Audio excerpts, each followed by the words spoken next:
Good evening, everyone. Well, just in the last couple of days, we told you the government board that licenses police officers in Minnesota was considering some big rule changes, including one that would bar anyone who's part of an extremist group or supports one from being a police officer. It's not a brand new idea. The board has said it's trying to get itself in line with boards in other states and with what our community expects of a police officer. And today, some of our state and community leaders say it's about time. They went to the state capitol today to make that case. And John Croman, they see this as a big step forward, right? Right, Jana, they see the changes the Post Board is making as proof that law enforcement establishment is listening to more voices. The State Medical Board and Pharmacy Board, other professional boards set the standards for getting licenses in those fields. The state board that issues police officer licenses hasn't updated its rules since the 1970s.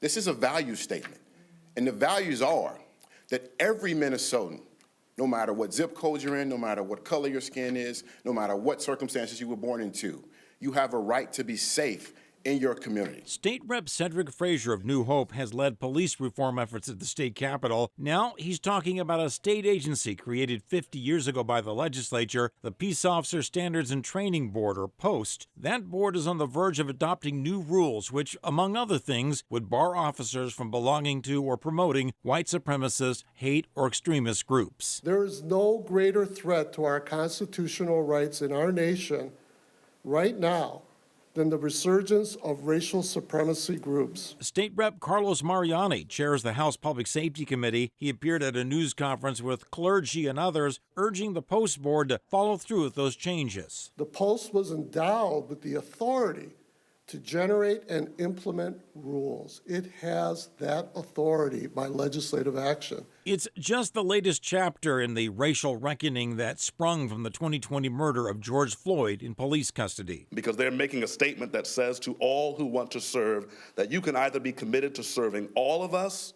or none of us at all. That's right. That's right. Every officer who wields the power of a badge, a gun, or a squad car ought to be able to unequivocally declare their commitment that every Minnesotan deserves the right to live, breathe, and flourish in our communities. The Post Board has received pushback from the two largest statewide police organizations. LELS and MPPOA, in a letter last July, asserted that Minnesota law leaves the job of policing the police to local units of government, and officer discipline is guided by labor contracts with local officers' unions. But supporters of the change say the Post Board is doing exactly what other state agencies have been empowered to do: change the rules for getting a license. And we know that currently state law allows for licensed police officers to be a part of, to join, to advocate for white supremacists or hate groups. But today and the vote on Friday is a reminder that we should not be discouraged. That's right. Years and years of struggle and protest are moving the needle. Now, the Post Board will hold another vote Friday on this first batch of new rules, and then ultimately it'll be up to an administrative law judge to decide whether the licensing changes meet the legal standard of being, quote, needed and reasonable. John, any idea when it gets to that next step after Friday, when the judge steps in? We've been told the judge has 30 days to make this ruling, but the judge can also apply for an extension, so it could stretch into January, February. It's, to be seen, to be determined. All right. Thank you so much, John.